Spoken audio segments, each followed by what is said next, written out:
possible objects. Now take a look at this drawing for a few seconds. It's obviously a triangle, right? Now look at it again. There's something odd about it. If you haven't guessed it yet, then look at its corners. Notice how they just don't line up and make any sense. Weird, huh? This is what is called an impossible triangle or the Penrose triangle. It was first created by Swedish artist Oscar Reuterswärd in 1934. It was made popular in the 1950s by psychologist Lionel Penrose and his son mathematician Roger Penrose, calling it an impossibility in its purest form. But why is it impossible? Its geometry simply cannot exist in a three-dimensional plane. Yet, the impossible triangle can be drawn and represented in 2 dimensions. Take a look. After the corners are drawn out, this is where things begin to look strange. Imagine, as you trace one side of the triangle, it goes on to loop on another side. Just like a Mobius strip, only threefold. But what's this? It's the impossible triangle in real life. But how? Well, it's all about perspective. At the wrong place and wrong viewing angle, the impossible triangle sculpture might seem odd. I mean, really, it looks like an unfinished construction or sculpture. From the side, you will see how it's made. 3 bars pointing at different angles. When you move to the proper side, however, these bars start to align, and your brain just can't make any sense of it. Then, at just the right angle, a triangle starts to appear. A really weird and baffling triangle. Take a look. It's just a classical example of your eyes playing tricks on you. The brain sees the shape and interprets it that way, making impossible shapes, like the impossible triangle, appear possible. Impossible shapes are some of the most common optical illusions that we have. Something that can be drawn to represent 3 dimensions, but are in fact impossible in real life. Observe this fork or trident, also known as the Devil's Fork. It's supposed to be 3 columns attached to a base. But look closely at the 3rd column in the middle. Now trace it back to the base. Where did the lines go? Weird, huh? How about this cube? Where is its base? And where is its front and back? Escher is one of the artists that heavily featured Penrose shapes in his art. Just like the impossible staircase. Take a look. The geometry seems odd, because as you ascend the stairs, you don't really go up. And the loop continues, Escherian. In a 2-dimensional space, manipulating the perspective and the overlapping of lines is the trick behind the illusion. Draw something continuous, and the brain struggles to comprehend the visual stimulus that it receives. Take a look at these drawings. Notice how they start out seemingly flat. Now watch for it some more. See if you can catch where the overlap and illusion begins. There. It's not that we don't know. It's just that our brains are so used to seeing perspective and depth in real life that when we see pictures like this, it kinda just stops and pauses for a break to make sense of the illusion.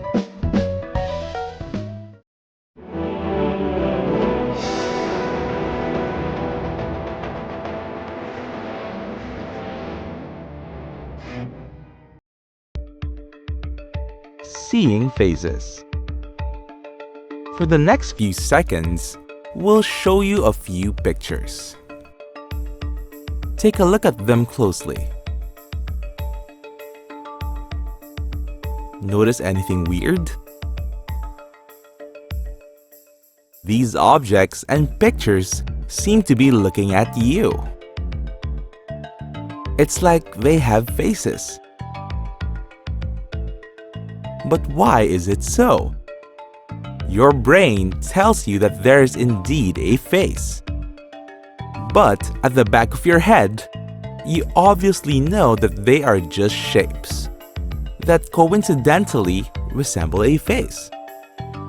So why does it appear so? Well, it can be explained by the psychological phenomenon called pareidolia. Basically, pareidolia is the phenomenon where patterns, such as shapes, sounds, and even faces, are perceived by the brain when presented with a stimulus.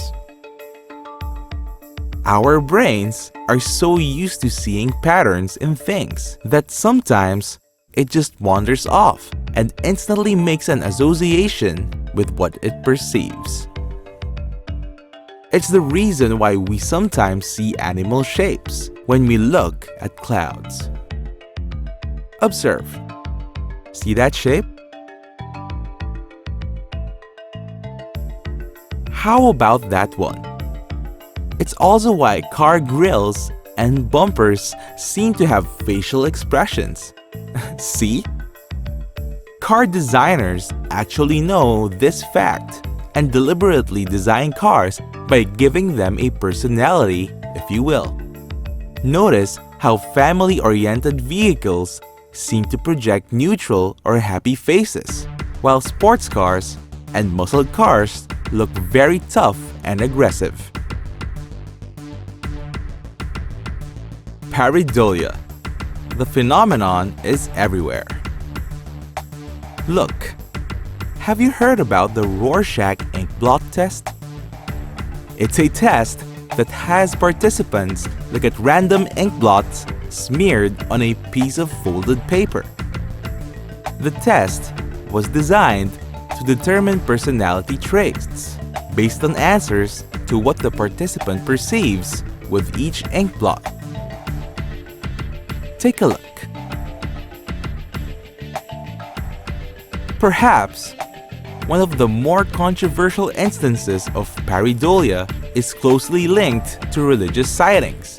Take these images for example. As you look closer, faces and images of religious figures seem to appear. Or how about this one?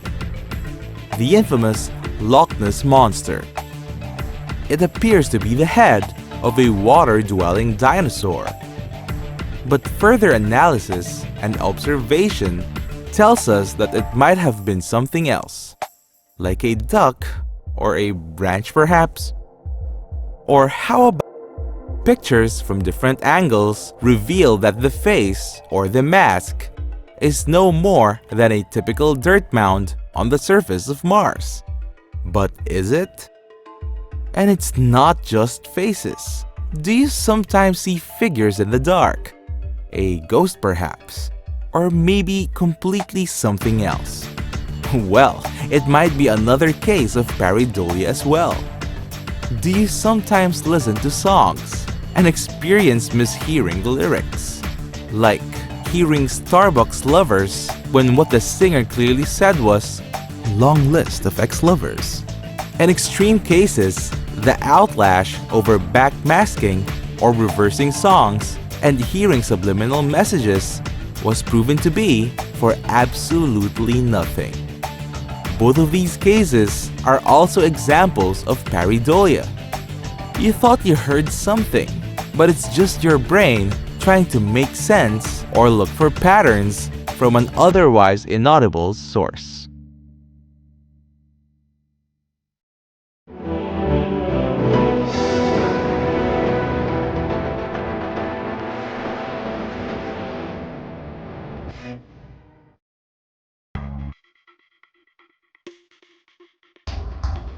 The floating guru.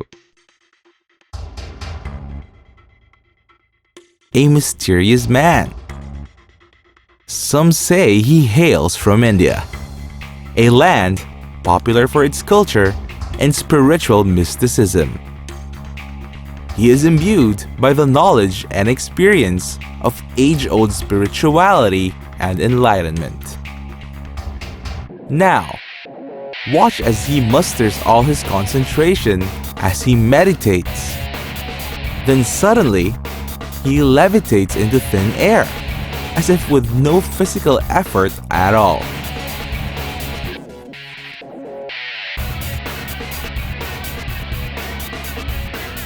There he is floating, sometimes for hours on end.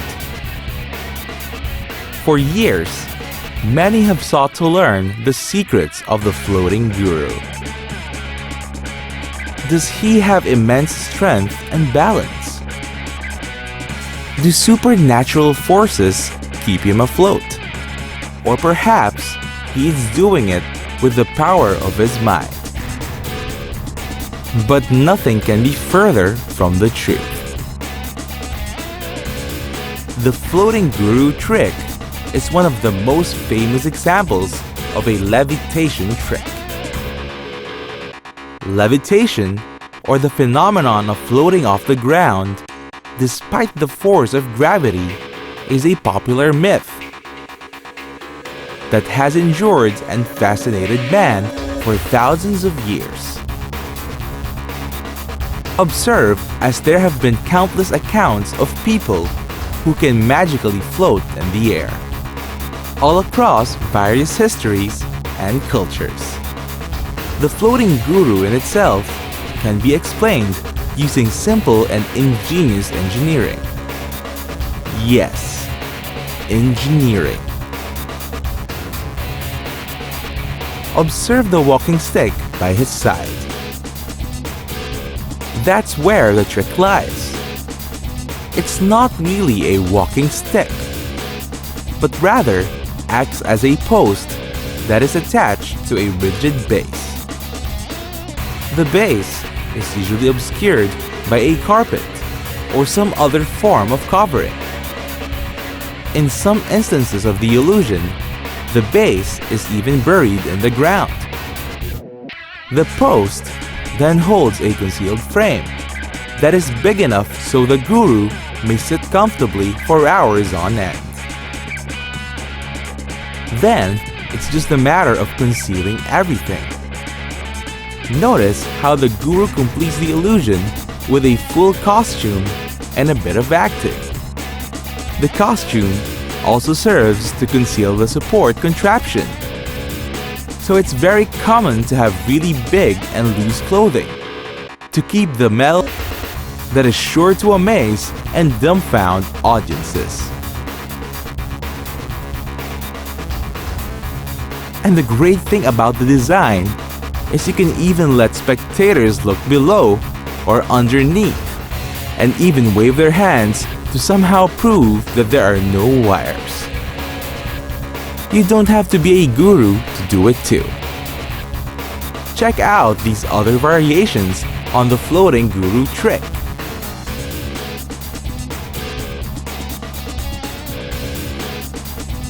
See if you can spot how they did theirs.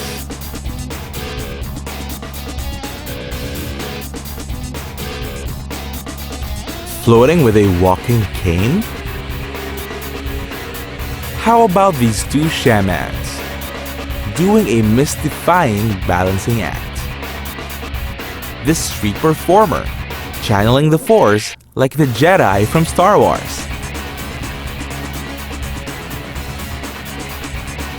So the next time you spot a floating trick, well, now you know how it's done.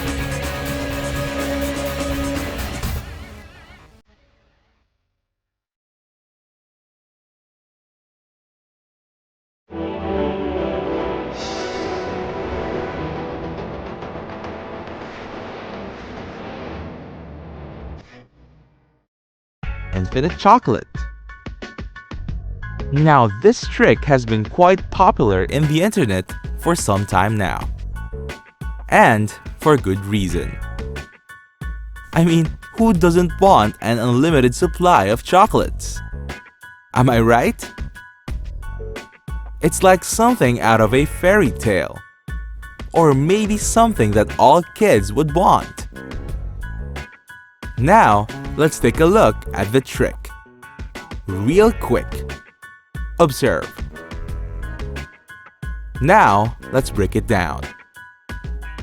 A chocolate bar that is 6 blocks tall by 4 blocks wide. A diagonal cut is made just above the height of 2 blocks. And this diagonal cut intersects just above the rightmost third block. A straight cut is then made from the leftmost block until it reaches our diagonal cut. Then the topmost block in the left is cut. This will be your magic piece, if you will.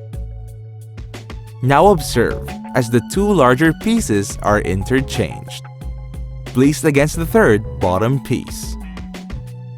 Notice anything strange? Now go back and take a look at the remaining blocks of chocolate. And poof, voila! Just like that. We are left with the original 6x4 chocolate bar that we started with a free extra block of chocolate, of course. Do it a few more times, and who knows how much free chocolate you'd get. No, really. What you saw was a classic example of the infinite chocolate trick, which in itself is just another practical visual trick, or optical illusion. Of course, mass and matter simply cannot come out of nowhere. That simply would break the laws of physics. Instead, take a look at the third row again. And that's where things will start to make sense.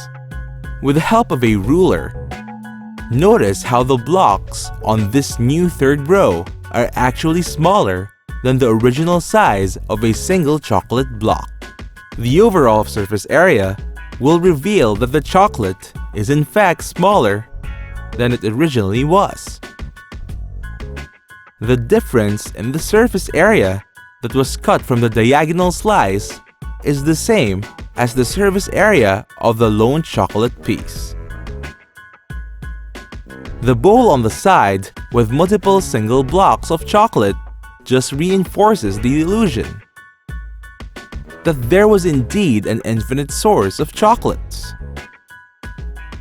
Let's look at the trick using blocks and graphing paper. The cut. At the proper angle, the 2 bigger pieces are able to align with the third bottom piece. And there's your supposedly 6x4 chocolate bar. In mathematics, there's an illusion called the missing square puzzle. It aims to teach how to reason using geometric figures. Consider the figure of a triangle. Fit into a 13x5 grid.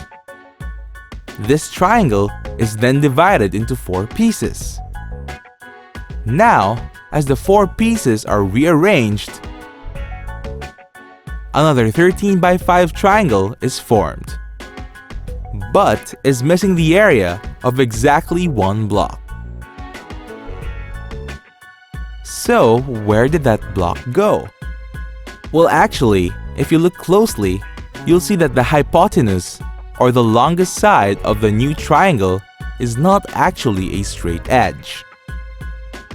But since the change is so minute, sometimes it appears straight to the naked eye, and thus forms the illusion that it is the same triangle but missing exactly 1 block.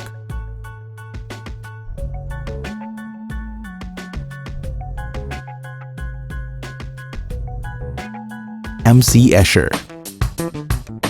Moritz Cornelius Escher, or better known as MC Escher, is considered as one of the most famous graphic artists in the world.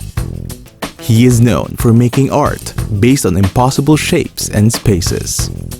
His most popular works include Ascending and Descending, Relativity, Metamorphosis 1, 2, and 3, and Sky and Water 1. Born in 1898 in Leeuwarden, Netherlands, MC was the youngest of 4 siblings. When he was 5, his family moved to Arnhem to Leeuwarden. During the Second World War, MC found himself in Switzerland, where he continued working on his art. Throughout his lifetime, MC Escher made over 400 lithographs or wood engravings, along with over 200 drawings and sketches. Professionally, MC also worked as a graphic artist, illustrating books, designing postage stamps, and even working on murals and tapestries. But people mostly remember him for his penchant for playing with architecture, perspective, and manipulating spaces.